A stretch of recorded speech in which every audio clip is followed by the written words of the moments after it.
तो बच्चों, इससे पहले वाली वीडियोज में हमने फेरोमैग्नेटिज्म पढ़ा था। आज हम लोग ससेप्टिबिलिटी पढ़ेंगे। तो इससे पहले जरा सा हम एक चीज़ और जानते हैं। जो हमने फेरोमैग्नेटिज्म पढ़ा था उसमें एक टॉपिक हमारा छूट गया था, टेम्परेचर का इफेक्ट। तो फेरोमैग्नेटिज्म में क्या थे कि जिसमें डोमेन्स फील्ड की डायरेक्शन में सबके सब रोटेट करके अलाइन हो जाती हैं, वो स्ट्रॉन्ग मैग्नेट बनते हैं। सॉफ्ट और स्ट्रॉन्ग दो तरह की मैग्नेटिज्म होती थी, ये हम पहले में पढ़ चुके हैं। तो फेरोमैग्नेटिज्म में टेम्परेचर का असर क्या पड़ता था कि जैसे मान लीजिए कोई फेरोमैग्नेटिक सब्सटेंस है, तो उसमें क्या होता था कि जैसे सपोज कीजिए सबकी डोमेन रोटेट करके एक ही डायरेक्शन में आ गई, ठीक है ना। ये होता था फेरोमैग्नेटिक सब्सटेंस में।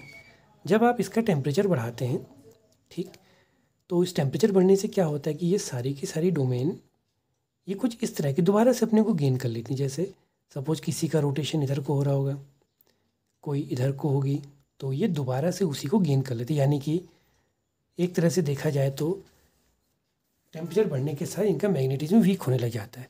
और वाकई में कहें तो ये बिल्कुल क्या बन जाती हैं, कुछ इस तरह की सारी डोमेन अगर कहें टूट जाती हैं और ये ऐसा बिहेव करने लग जाता है।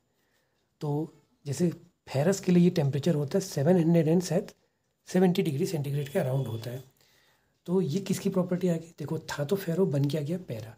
तो इस टेम्परेचर को कहते हैं क्यूरी टेम्परेचर। तो क्यूरी टेम्परेचर वो प्रॉपर्टी है जिसके ऊपर एक फेरोमैग्नेटिक सब्सटेंस क्या बन जाता है, पैरामैग्नेटिक। ठीक हो गया। अब हम जानते हैं ससेप्टिबिलिटी के बारे में। तो मान लीजिए आपके पास 3 ये डाईमैग्नेटिक सब्सटेंस है, एक मान लिया, और ये हमने एक कोई पैरामैग्नेटिक सब्सटेंस ले लिया, और एक हमने ले लिया फेरोमैग्नेटिक, जैसे निकल ले लें या आयरन ले लें, ठीक है ना। यहाँ आप कॉपर ले लें, वाटर ले लें, जो भी चाहें। इसमें आप चाहें तो जैसे एल्युमिनियम हमने कहा था ना, क्या होता है एल्युमिनियम, और लिक्विड ऑक्सीजन या सिंपल ऑक्सीजन, वो सब क्या होते हैं, पैरामैग्नेट।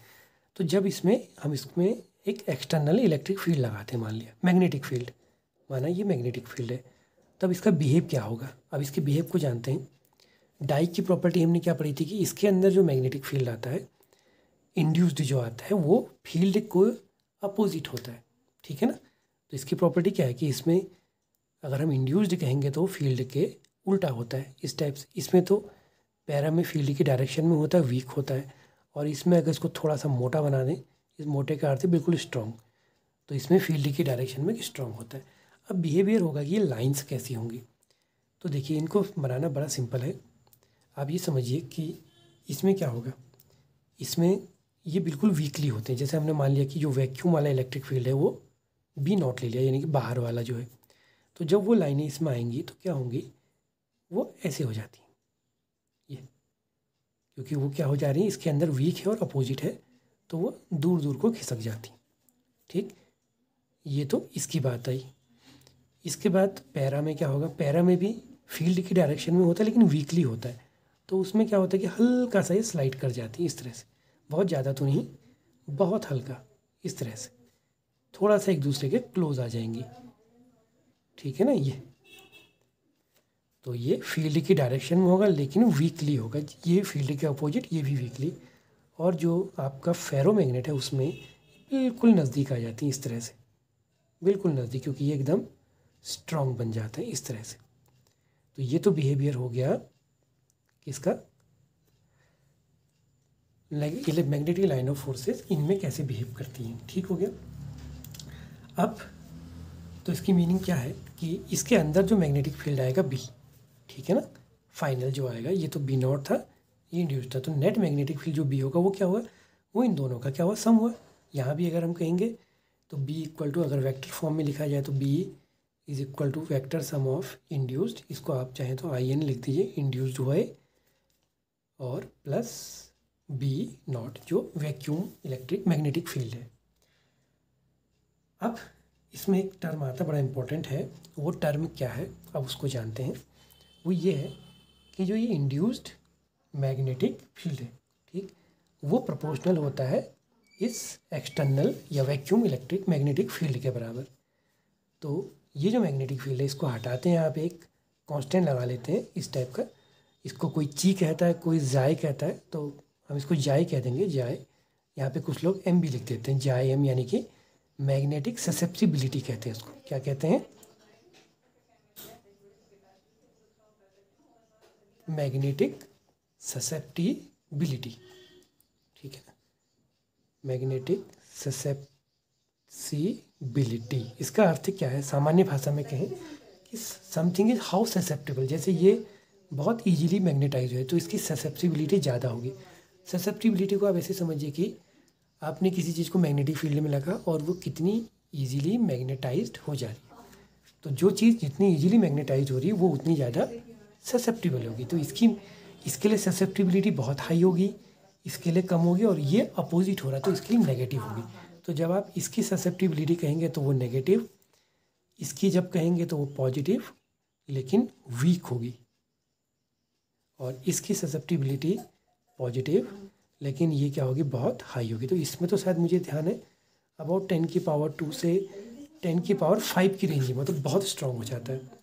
इनमें तो मेटल बाई मेटल है, जैसे इसके लिए आप टेबल देख लेंगे, बुक में आपकी मिल जाएगी। तो जैसे इसके लिए कहा जाता है एल्यूमिनियम के लिए ये होती है लगभग जाई की वैल्यू 2 × 10⁻⁻5 की रेंज में होती है, और ऑक्सीजन के लिए जो होती है नियरली होती है, गैस के लिए 2 × 10⁻⁻6, और लिक्विड ऑक्सीजन के लिए ये थोड़ा ज़्यादा होती है 3.5 10⁻⁻, ये नियरली इक्वल होते हैं। तो लिक्विड ऑक्सीजन के लिए ज़्यादा क्यों होती है इसका कारण भी समझना। टेम्परेचर बढ़ने पे हमने पहले वीडियो में पढ़ा था कि टेम्परेचर जब घटता है तो मैग्नेटिक मोमेंट बढ़ जाता है, यानी कि पैरामैग्नेटिक मोर पैरामैग्नेटिक बन जाते हैं। तो इसीलिए लिक्विड की ज़्यादा होती है और गैस वाले की कम होती है। और यहाँ तो ये वैल्यू नेगेटिव होती है। जैसे अब अगर हम कॉपर की बात करें तो कॉपर डाईमैग्नेटिक होता है, तो इसके लिए होता है नियरली होते हैं इक्वल -10⁻⁻5।